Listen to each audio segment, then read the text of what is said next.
Hello friend, आपका स्वागत है हमारे चैनल साइबर एजुकेशन में। फ्रेंड, आज के वीडियो में हम लोग बात करने वाले हैं बिहार आर्मी रैली भर्ती 2021 के बारे में। फ्रेंड, जैसा कि आपको मालूम होगा, बिहार में आर्मी भर्ती के लिए नोटिफिकेशन जारी कर दिया गया है। चाहे हम लोग बात करें कटिहार, गया, दानापुर या फिर मुजफ्फरपुर, यानी कि चारों एआरओ के लिए आपको नोटिफिकेशन जारी कर दिया गया है। तो बहुत सारे कैंडिडेट का यहाँ मेरे पास कमेंट आ रहा है कि सर आखिरकार हम कैसे समझ सकते हैं कि हमारा किस सब्जेक्ट में कितना नंबर चाहिए। और बहुत सारे कैंडिडेट का ये भी कन्फ्यूजन है कि सर हम इंग्लिश सब्जेक्ट में फेल हैं, तो क्या हम आर्मी भर्ती के लिए आवेदन कर सकते हैं या फिर नहीं कर सकते हैं। इस टॉपिक पर मेरे चैनल पर ऑलरेडी आपको 3 से 4 वीडियो देखने को मिल जाएंगे। लेकिन अभी बिहार में रैली स्टार्ट हो चुका है, सॉरी यहाँ पे रजिस्ट्रेशन शुरू हो चुका है। तो मैंने सोचा कि क्यों ना एक वीडियो बनाकर आपको पर्टिकुलर तरह से आपको समझाया जाए कि आखिरकार किस सब्जेक्ट में कितना नंबर चाहिए। और बहुत सारे ऐसे भी साइबर कैफे वाले हैं जो कि आपको स्टूडेंट के साथ यहाँ पे धोखा कर रहे हैं और स्टूडेंट को लूट रहे हैं। तो चलिए इस वीडियो के माध्यम से हम लोग सारी जानकारी देखते हैं। तो आपसे रिक्वेस्ट है कि इस वीडियो को शुरू से लेकर लास्ट तक देखें और सबसे पहले इस वीडियो को अपन दोस्तों के साथ ज़्यादा से ज़्यादा शेयर कर दें ताकि सभी बच्चों के पास इस वीडियो के माध्यम से सही जानकारी मिल पाए। चलिए हम लोग वीडियो को स्टार्ट करते हैं। सो फ्रेंड, यहाँ से देख सकते हैं मैंने बिहार बोर्ड के एक 10th के मार्कशीट को ओपन कर रखा है, जो कि आप में से किसी कैंडिडेट ने मेरे टेलीग्राम आईडी पर इसको सेंड करके पूछा था कि सर इस मार्कशीट को देखिए और बताइए कि क्या हम इंडियन आर्मी के लिए एलिजिबल हैं या फिर नहीं है। तो चलिए हम इसको स्टेप बाय स्टेप सबसे पहले समझते हैं। तो सबसे पहले आपको अपने मार्कशीट को भी ओपन कर लेना होगा, जैसे कि मैंने ओपन कर रखा है, ताकि आपको समझने में बहुत ही आसानी होगी। ठीक है, सबसे पहले तो यहाँ पर देखिए आपको 5 जो नेसेसरी सब्जेक्ट हैं, जो आपको यहाँ पर अनिवार्य विषय हैं, वो यहाँ पे मेंशन किए गए। और आपको मालूम है कि जो नोटिफिकेशन जारी किया गया उसमें आपको 7 रो मेंशन किया गया है कि जो इंडियन आर्मी के लिए आवेदन करना चाहते हैं उनको हर सब्जेक्ट में 33 नंबर होना चाहिए और आपको ओवरऑल परसेंटेज आपको 45% होना चाहिए। किसके लिए? तो ये जीडी के लिए। अगर आपका 45% मार्क्स नहीं भी है तो आप ट्रेडमैन के लिए आवेदन कर सकते हैं, लेकिन अगर आप जीडी के लिए आवेदन करना चाहते हैं तो आपको जो ओवरऑल परसेंटेज है वो आपको 45% होना चाहिए। और जो ट्रेडमैन के लिए मांगा जाता है उसमें आपको सिंपली 10th पास मांगा जाता है और हर सब्जेक्ट में आपको 33 नंबर होना चाहिए, उसमें आपको 45% की जरूरत नहीं है। तो चलिए हम लोग इसको पहले समझते हैं। यहाँ पर देखिए हिंदी की बात करें तो यहाँ पर देखिए मेंशन किए गए 44 नंबर है। संस्कृत की बात करें तो 35 नंबर है। मैथमेटिक्स की बात करें 30 नंबर है। यहाँ पर देखिए जो टोटल मार्क्स है इसको देखना है। ये आपको यहाँ पे थ्योरी वाला या फिर यहाँ पासिंग मार्क्स को नहीं देखना है, जो आपको टोटल नंबर यहाँ मेंशन किया गया इसको देखना है। तो यहाँ पर देखिए 44, 35 और 30। तो यहाँ पर देखिए जो मैथमेटिक्स का नंबर इस सिर्फ आपको यहाँ पे 30 मेंशन किया गया है, लेकिन जो यहाँ पे मेंशन किया गया है जीडी के लिए भी और ट्रेडमैन के लिए कि हर सब्जेक्ट में आपको 33 नंबर होना चाहिए। तो यहाँ से बात आती है कि सर यहाँ पर जो 30 नंबर मेंशन किया गया है, तो क्या एक कैंडिडेट जिसका आपने मार्कशीट ओपन कर रखा है ये आर्मी भर्ती के लिए एलिजिबल है या फिर नहीं है? तो ये कैंडिडेट आर्मी भर्ती के लिए एलिजिबल बिल्कुल तरह से नहीं है। क्यों नहीं है? क्योंकि यहाँ पर देखिए मेंशन किया है कि आपको मैथमेटिक्स में 30 नंबर है, क्योंकि यहाँ पे आपको हर सब्जेक्ट में 33 नंबर मांगा गया है और यहाँ पे 30 नंबर है। और यहाँ पे देखिए साइंस की बात करें तो 36 नंबर है, सोशल साइंस की बात करें तो 50 नंबर है। और बहुत सारे कैंडिडेट का एक क्वेश्चन रहता है कि सर हम इंग्लिश में फेल हैं, हमारा सारे सब्जेक्ट जो यहाँ पे आप सब्जेक्ट दिखा रहे हैं इन हम 5 सब्जेक्ट में हमारा अच्छा नंबर है, लेकिन हम इंग्लिश में फेल हैं, तो क्या हम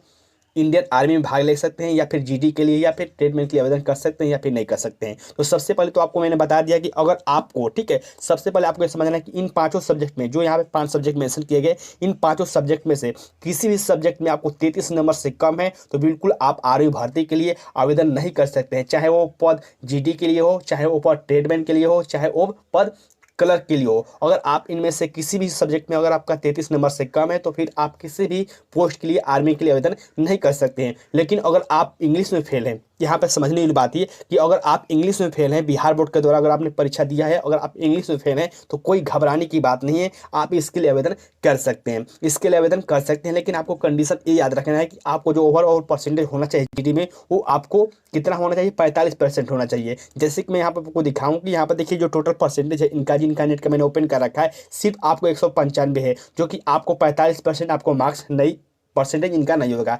परसेंटेज कैसे निकाला जाता है? जो आपका टोटल पूर्णांक है, जैसे कि यहाँ पे देखिए बिहार बोर्ड में टोटल 500 का पूर्णांक है और इनका है 195, तो सिंपली आपको 195 में 5 से डिवाइड कीजिएगा, जितना भी आपको आएगा उतना परसेंटेज हो जाएगा। तो जब आप 195 से 195 में आप 5 से डिवाइड करेंगे तो लगभग आपको 39% आएगा मार्क्स। तो लेकिन यहाँ पर आप मेंशन किया गया कि आपको 45% मार्क्स चाहिए ही जीडी के लिए, इसलिए भी आप ये कैंडिडेट आवेदन नहीं कर सकते हैं। लेकिन अगर आपका, ठीक है, अगर आपका यहाँ पे ओवरऑल परसेंटेज इन 5 सब्जेक्ट को मिलाकर 225 से अधिक है या फिर 225 है तो बिल्कुल बिल्कुल आप जीडी के लिए या फिर ट्रेडमैन के लिए आवेदन कर सकते हैं, अगर आप इंग्लिश में फेल हैं तब भी। अब बहुत सारे कैंडिडेट का भी कमेंट या फिर क्वेश्चन हो सकता है कि अगर सर हम इंग्लिश में फेल हैं तो हम कैसे आवेदन कर सकते हैं। देखिए, आप इसलिए आवेदन कर सकते हैं क्योंकि जो बिहार बोर्ड में है इंग्लिश की मान्यता बिल्कुल नहीं है। आपको एक अदर सब्जेक्ट में या फिर कह दे सकते हैं कि एडिशनल सब्जेक्ट में इसको लिया जाता है इंग्लिश सब्जेक्ट को, ठीक है। जो आपको कंपलसरी सब्जेक्ट है वो आपको सिर्फ 5 ही है। अगर आप इन 5 सब्जेक्ट में 33 नंबर से आपका नंबर अधिक है या फिर कह सकते हैं 33 नंबर है, अगर आपका ओवरऑल परसेंटेज 45% है तो बिल्कुल आप इसके लिए आवेदन कर सकते हैं, जीडी के लिए आवेदन कर सकते हैं या फिर आप ट्रेडमैन के लिए भी आवेदन कर सकते हैं। तो बिल्कुल आप इस बात को याद रखेंगे। अब हम साइबर कैफ़े के बारे में बात करते हैं। देखिए, साइबर कैफ़े वाले क्या कर रहे हैं आपके साथ, आपको ये भी समझना बहुत ही ज़रूरी है। मैंने बहुत सारे कैफ़े पर जाकर देखा, बहुत सारे कैंडिडेट क्या होते हैं कि फॉर्म फिल करवाने आते हैं, ठीक है। मैं जो आपको बात समझाना चाहता हूँ उसको समझिएगा। जो भी कैंडिडेट फॉर्म फिल करवाने जाते हैं, जैसे कि इस कैंडिडेट का देखिए, इनका जो 30 नंबर है मैट्रिक्स में, ये कैंडिडेट गए फॉर्म फिल करवाने, बोले कि सर हमको साइबर कैफे में जाकर बोले कि सर हमको फॉर्म फिल करना है।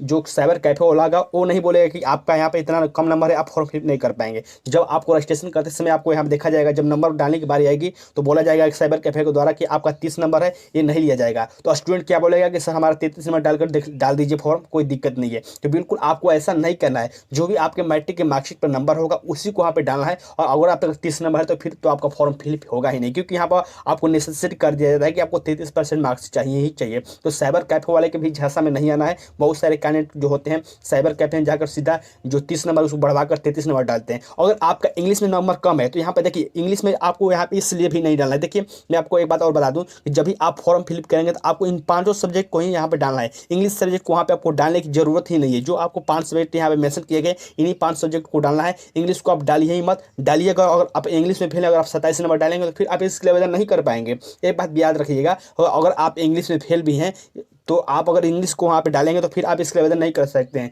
अब बोलिएगा कि सर आपने बोला है कि इंग्लिश में फेल भी है तो आवेदन कर सकते हैं। जी हाँ, मैंने बोला है, लेकिन आपको इंग्लिश नहीं डालना है। इंग्लिश क्यों नहीं डालना है? क्योंकि बिहार बोर्ड के द्वारा इंग्लिश की मान्यता नहीं दी गई है मैट्रिक में, ठीक है। तो बिल्कुल आप इस बात को याद रखेंगे। जब भी आप फॉर्म फिलअप करेंगे और आप मैट्रिक में इंग्लिश में फेल भी हैं तो आपको क्या करना है, आपको इन 5 सब्जेक्ट को डालना है जो यहाँ पर 5 सब्जेक्ट मेंशन किए गए। अगर आपका इन 5 सब्जेक्ट में 33 नंबर से अधिक है या फिर 33 नंबर है तो बिल्कुल आप आर्मी, जीडी के लिए या फिर ट्रेडमैन के लिए आवेदन कर सकते हैं। बहुत सारे कैंडिडेट का ये भी कमेंट होता है कि सर हम क्लर्क में जाना तो चाहते हैं लेकिन हमारा जो मैट्रिक में अच्छा नंबर है और यहाँ पे जो 12th है उसमें कम नंबर है, तो क्या हम मैट्रिक में जा सकते हैं क्लर्क के लिए? तो बिल्कुल ऐसा नहीं है। जो आपको क्वालिफिकेशन मांगा गया है जिस पोस्ट के लिए, उसी में आपको नंबर अच्छा होना चाहिए, तभी आप आर्मी भर्ती के लिए जा सकते हैं। तो मुझे उम्मीद है फ्रेंड कि मैंने आपको जिस तरीके से आपको बताने की कोशिश की है कि आप समझ जाए कि आखिरकार किस किस सब्जेक्ट में कितना नंबर चाहिए, उसको आप अच्छी तरह से समझ गए होंगे।